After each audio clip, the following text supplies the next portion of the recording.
2019 marked the 150th anniversary, commemorating the completion of the Transcontinental Railroad. At Promontory Point, Utah, the rails of the Union Pacific Railroad were linked with the rails of the Central Pacific Railroad. The Central Pacific Railroad had the more difficult route, having to scale the towering Sierra Nevada mountains. Much has changed over these past 150 years. Almost all of the original rail lines have been altered and, of course, upgraded. But if you look, there are still vestiges of the past, places you can visit today.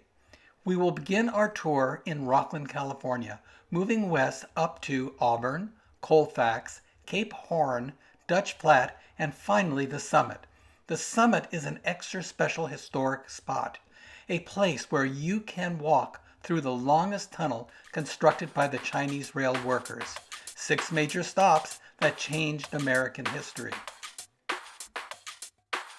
From Sacramento, California to Omaha, Nebraska, 1,912 miles of continuous rails were laid. Working from the west to the east was the Central Pacific Railroad. Theirs was the most arduous of the routes, as the rail line had to pass over the towering granite peaks of the Sierra Nevada mountains.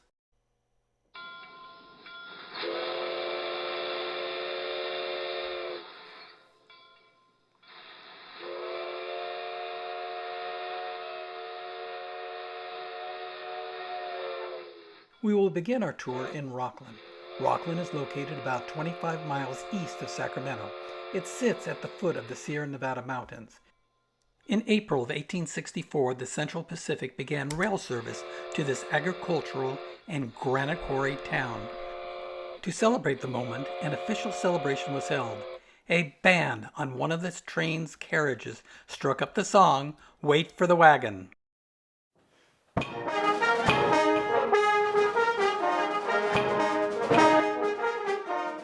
For the ascent up the Sierra Nevada mountains, early steam trains would require a helper engine.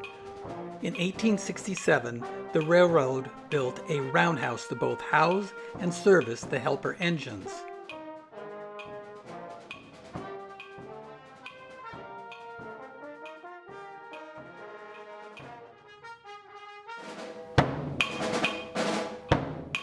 Remnants of the original roundhouse foundation still exist. You can visit the Roundhouse Commemorative Park, which is located on Front Street and Rocklin Road.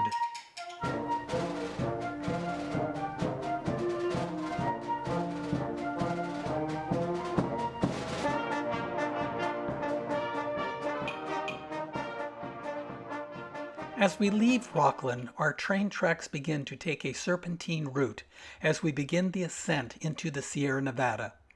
Early steam engines could only power uphill when the slope rose only about 110 feet of elevation for every linear mile traveled.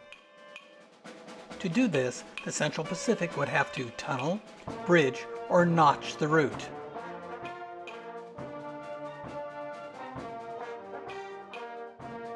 As we head east, we enter Auburn. Interstate 80 passes under a massive railroad bridge. This bridge was constructed in 1912. Its objective was to open a second route up into the Sierra Nevada. However, our goal in stopping in Auburn is to find one of the first major natural obstacles in building the Transcontinental Railroad. Because of the difficulty of the construction, our second stop was called by the Central Pacific Railroad one of the wonders of the world. To reach Auburn, the railroad was confronted with a major obstacle. The obstruction was called Bloomer's Ridge. It rose 63 feet high and was 800 feet long.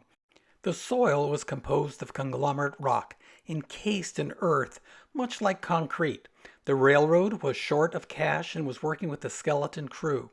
Using 500 kegs of black powder per day and using pickaxes, a small team of workers cleared 40,000 cubic yards of debris.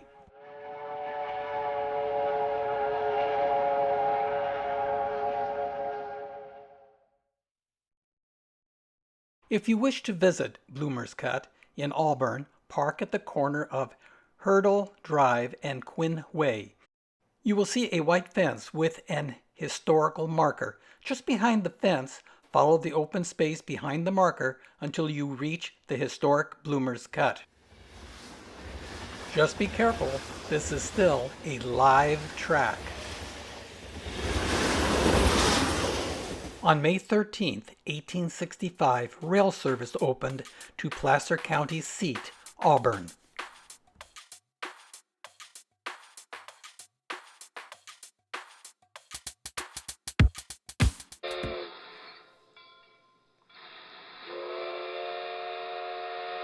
Before 1865, the town was known as Illinoistown. The town switched its name from Illinoistown to Colfax when the Speaker of the House, Schuyler Colfax, traveling from the east to the west by way of stagecoach, arrived on an inspection tour viewing the progress of the Transcontinental Railroad and mining operations. He brought best wishes from President Abraham Lincoln. Colfax arrived with dignitaries and a military escort.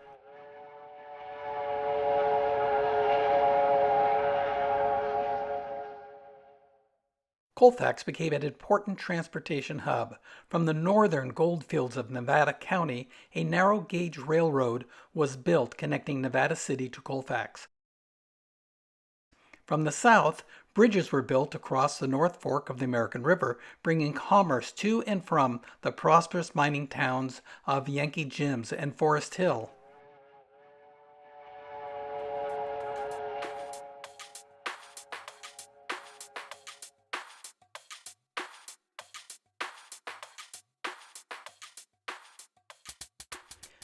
As construction moved away from Colfax, a new impediment became apparent.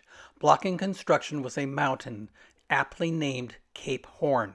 Cape Horn was too high to ascend and too big to tunnel through. To bypass Cape Horn, 2,500 feet above the North Fork of the American River, a precarious narrow path would be scratched around her perimeter.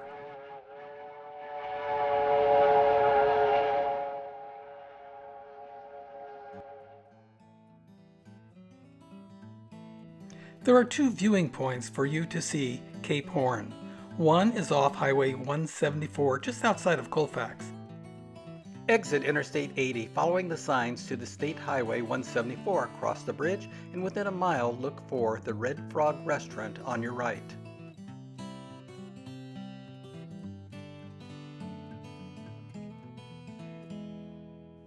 I prefer the second viewing point, where one can look up from the North Fork of the American River. To reach the American River, exit Colfax off-ramp number 135. Go right on South Canyon Way and in about a mile make a left turn on Iowa Hill Road.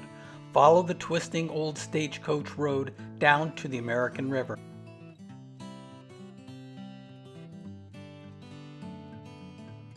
Once at the Mineral Bar Campground, look north and high up at Cape Horn. Remember, there's a $10 parking fee.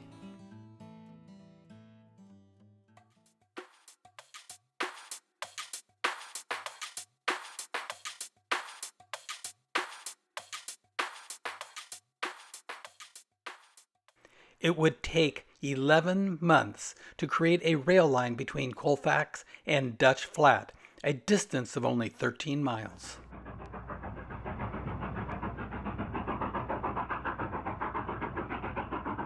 Dutch Flat represented both an engineering achievement and maybe more importantly overcoming a legal hurdle that had hobbled the Central Pacific. Left out of most tales retelling the story of the building of the Western Link was that of the older rail line, the Sacramento Valley Railroad. The Sac Line was the one who first invited Theodore Judah to California.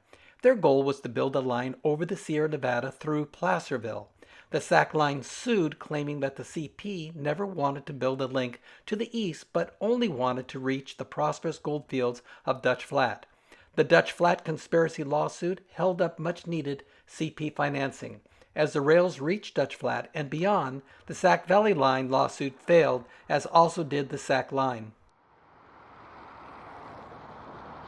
The summit lay just ahead. The original plan was to lay rails alongside Donner Lake. This route proved to be too steep. To attack the summit, just south of Donner Lake, would require extensive tunneling through almost impenetrable granite.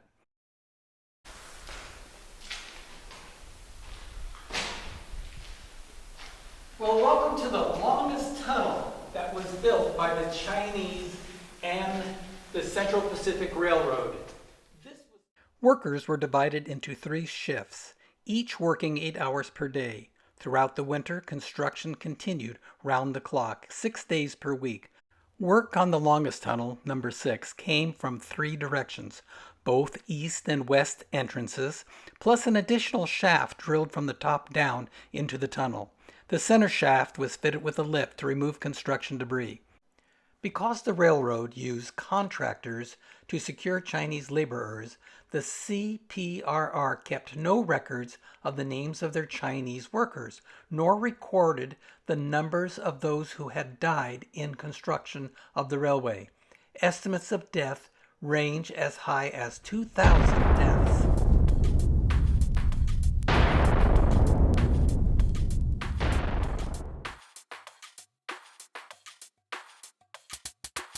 To visit both the tunnels and snow sheds, exit Interstate 80 at the off-ramp number 174 for Sugar Bowl.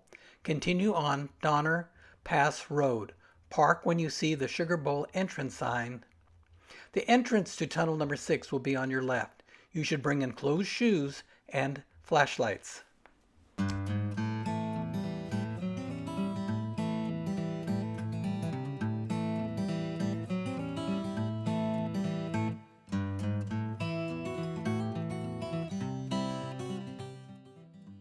One last suggestion. Why not catch Amtrak and ride the rails to either Truckee or Reno? Spend the night catching the returning train the following day. Or do as we did. We rented a car returning on the same day. In either case, have fun exploring the Sierra Nevada and the Transcontinental Railroad. For more information on how you can help in preserving the American River watershed, please see and view our website.